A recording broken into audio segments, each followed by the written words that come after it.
লজ্জা পাইবাড়ি বন্ধু সারে ভরি নদী স্রোতে ভসাইলে ঝটতি এরে কথা কলে থোমা আজ্ঞা লজ্জা পাইবাড়ি বন্ধু সারে ভরি নদী স্রোতে ভসাইলে ঝটতি হরি হরি রাধে অনেইর করিলে পালন ও আজ্ঞা রাধে অনেইর করিলে পালন দিন শিবরাম এହାର চৌতি কহি দেবী এ তো ভারত রীতি কহি দেবী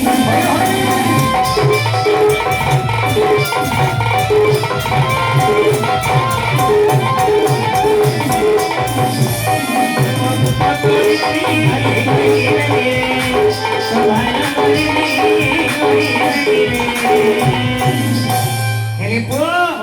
ଆଙ୍କ ମା କଣ କଲେ ହଁ ଏ ପିଲାକୁ ନେଇ ନଦୀରେ ଭସେଇ ଦେଇକିରି ଆଙ୍କ ମା ଗୃହକୁ ଚାଲିଗଲେ। ହରେ ମାମୁ ଏ ପିଲାଟା ପାଣିରେ ବୁଡ଼ିଲାନି।